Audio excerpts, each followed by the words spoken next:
we've got a lot to get into, and there's not a lot of knowledge about what Club Rome is. So I think the best place to start is how you got interested in this, how you got involved, and then what Club Rome is. And I'll kind of flip it to you, and then we can go from there. Great, yes, sure. And I acknowledge that Club of Rome is differently known at different places in the world. So I think in Germany, for example, I think it's quite well known, while I know that in the US that's a little bit different.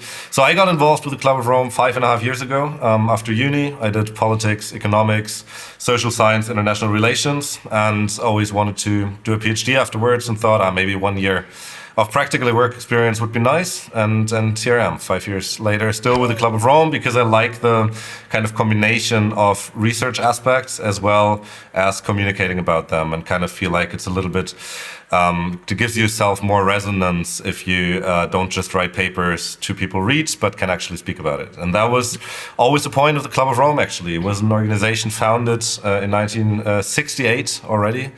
So more than 50 years ago, interestingly, by an Italian industrialist, CEO of Fiat back then, and one of the heads of the OECD. And they noticed something in the world is not going right. And if we look at the future, if we look at the next 100 years, the humanity will face massive challenges. And they started to found this informal organization based on 3 pillars. One is systemic thinking, so looking at the interconnectedness of social, environmental, etc. factors, having a global perspective, and looking at these problems from an interdisciplinary perspective. And so this group came together. It was very much an old white man club back then, that luckily changed by now. And then in 1972, the seminal report, The Limits to Growth, was published, which is until now the most famous report of the Club of Rome. Absolutely. And Limits to Growth, for people that are unaware, what kind of is that paper about in a nutshell? Yeah. So interestingly, Dennis Meadows, one of the co-authors, once summarized it, or the reception to it, as millions of people thought it was right, millions of people thought it was wrong, and a few people have actually read the book, because the book actually it had quite some resonance. We estimate that about 10 million copies were sold back then, translated into 30 languages, and the general message was that unlimited material growth on a finite planet is not possible. So the book described different scenarios. It didn't predict anything, which was often a misinterpretation. It looked at different scenarios and what would happen if we behaved that way or that way. What happened if population continued that way, or industrial output that way, or pollution that way.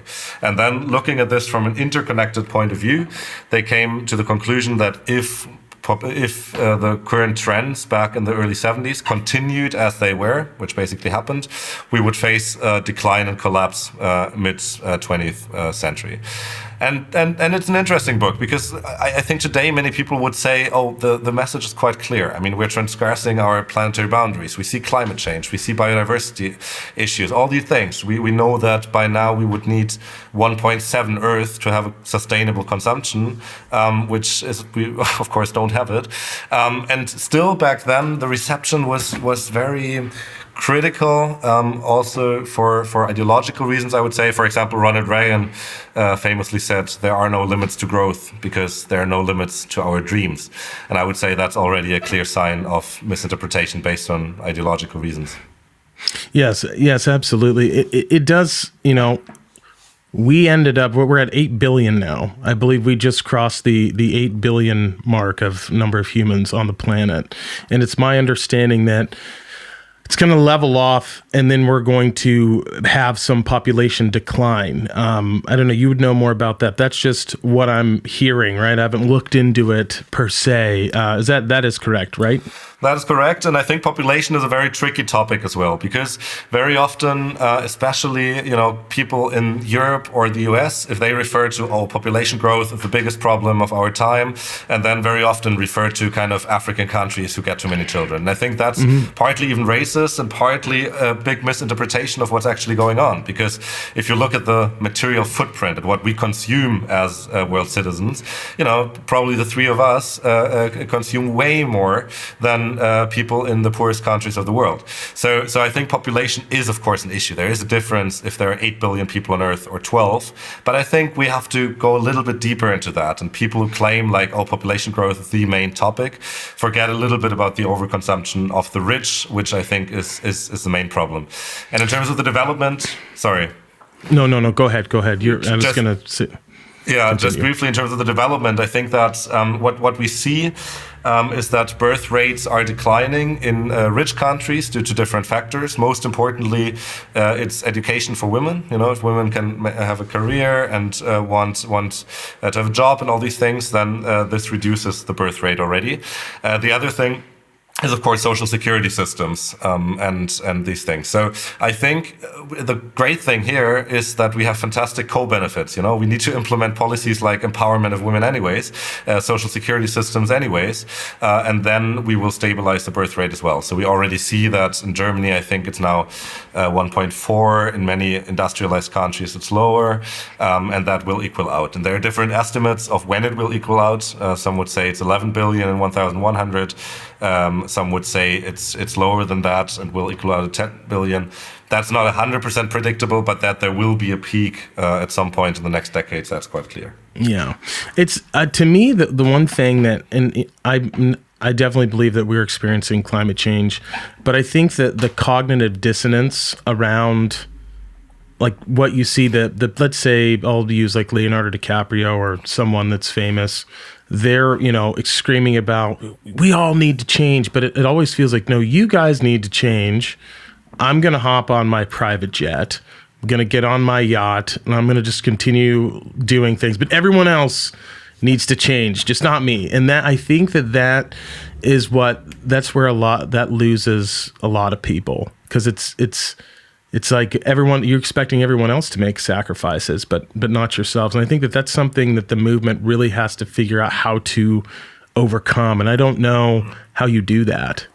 Very much, and very good point, because I think that's again the overconsumption of the rich. If you look at who causes the climate crisis, it's like the richest 1% of people in the earth, which is like 60 million people, 63 million, since 1990 emitted more than double the amount of CO2 than the poorest half of world population. So, like the one top percent has a massively over consumption issue there, while most people, don't actually use that much. And I think that this cognitive dissonance definitely comes in there. If you want to have people who say on moral grounds, like we all need to change and fly with a private jet somewhere else, that's of course, doesn't make much sense. And for poor people, it must sound weird because they can't afford their next vacation and are actually happy if they can go to Mallorca once a year, which makes total sense.